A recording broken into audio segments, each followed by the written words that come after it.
Allah berfirman di dalam Al-Quran surah Al-Baqarah surah 2 ayat 275. Allah dengan jelas mengatakan, "Wahallallahu al-bai'a wa harrama riba." Yang artinya Allah telah menghalalkan jual beli dan mengharamkan riba. Kemudian muncul lagi pertanyaan di dalam diri kita, apakah kita sudah meninggalkan riba atau bunga utang?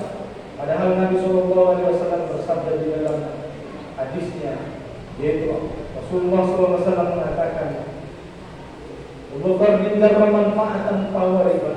Bahwa setiap utang piutang yang menghasilkan manfaat adalah riba. Kemudian di dalam ayat Allah Subhanahu wa taala mengancam bagi hambanya siapa saja yang memakan riba. Dalam Al-Quran surah Al-Baqarah surah kedua ayat 278 sampai 279. Dengan jelas Allah mengatakan, "Ya ayyuhalladzina amanu taqullaha zaru ma baqiya minar riba." Yaitu wahai orang-orang beriman, tinggalkanlah sisa riba jika kalian termasuk orang-orang yang beriman. Fa illam taf'alu fa'zaru biharbi minallahi wa rasulih. Maka jika kalian tidak meninggalkan sisa riba, maka umumkanlah perang dari Allah dan Rasulnya. Jemaah sekalian dirahmati oleh Allah Subhanahu wa taala.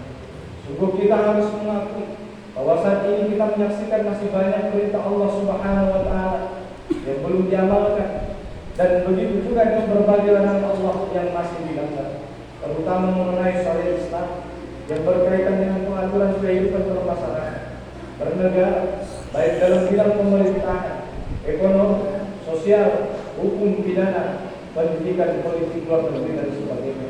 Belum diamalkannya syariat Islam secara sempurna di dalam kehidupan kita ini. Inilah yang menyebabkan kehidupan kaum muslimin saat ini menjadi terpuruk. Saat ini kita terjajah, hancur, tertindas, sebagaimana saudara-saudara kita umat Islam di Gaza yang kita saksikan hari ini masih dibantai oleh Zionis Yahudi. Kemudian juga Muslim Rohingya diusir dari tempat tinggal mereka.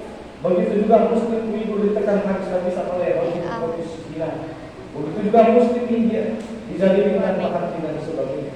Sementara di negeri kita yang kekayaan alamnya luar biasa, serasa tiada karena hanya dinikmati oleh segelintir orang saja. Utang bertumpuk-tumpuk membebani kita dan anak cucu kita.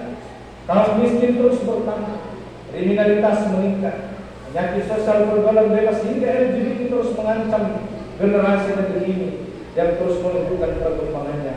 Padahal sesama anak bangsa kita melihat hari ini berseteru, bertikai dikarenakan memperebutkan kekuasaan dan jabatan sebagaimana layaknya binatang buas di hutan rimba, dan masih banyak lagi yang lainnya.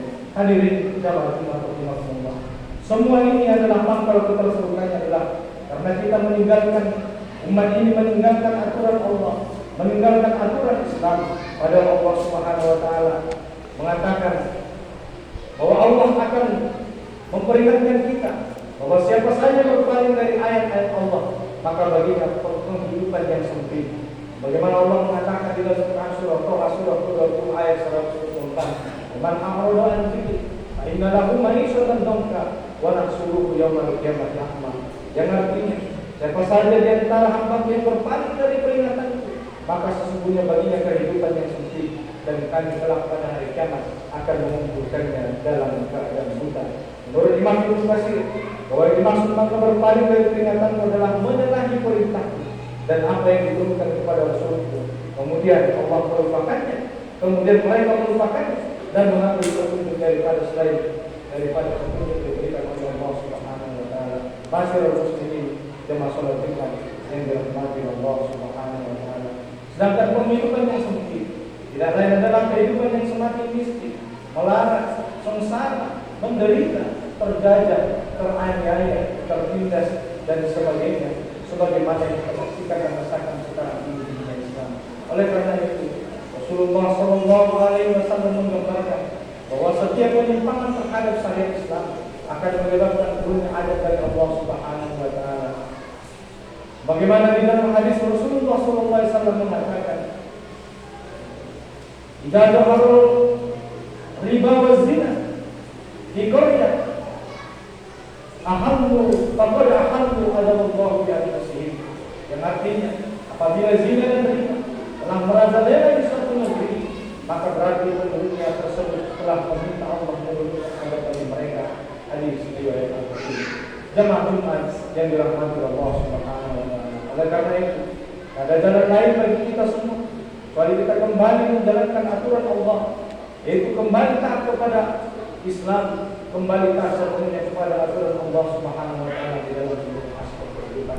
Oleh karena itu, mari kita melayakkan diri dari umat yang bertakwa di hadapan Allah Subhanahu wa taala, yakni umat yang siap melakukan perjuangan besar, mengubah kondisi jahiliyah modern ini yang saat ini menjadi kondisi yang tidak diridhoi, menjadi kondisi yang diridhoi oleh Allah dengan menjalankannya Islam secara sempurna di dalam kehidupan kita, sebagaimana yang diinginkan oleh Allah Subhanahu wa taala dalam ayat Al-Quran surah Al-Baqarah surah kedua ayat 206. Allah Subhanahu wa taala mengatakan, "Ya ayyuhalladzina amanu udkhulu fi silmi kafah wa la tattabi'u khutuwati syaitan innahu lakum aduwwun mubin." Yang artinya, hai orang-orang beriman, masuklah kamu ke dalam Islam secara keseluruhan dan janganlah kamu turut langkah-langkah setan, sesungguhnya setan itu musuh yang nyata bagi kamu. Masyarul muslimin yang masalah iman yang dirahmati Allah Subhanahu wa taala.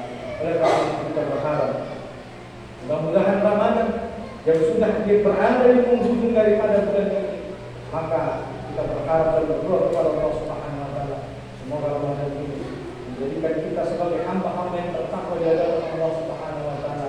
Setelah Ramadan ini kita menjadi orang-orang yang muttaqin, yaitu orang-orang yang menjadi pemimpin bagi orang-orang yang bertakwa, dan mudah-mudahan juga Allah memberikan kita umur dan kesempatan untuk kembali bertemu dengan Ramadan di tahun 2020. Amin amin ya rabbal alamin. Barakallahu wa lakum fil Qur'anil karim wa nafa'ani wa iyyakum bima fihi minal ayati wa dzikril hakim.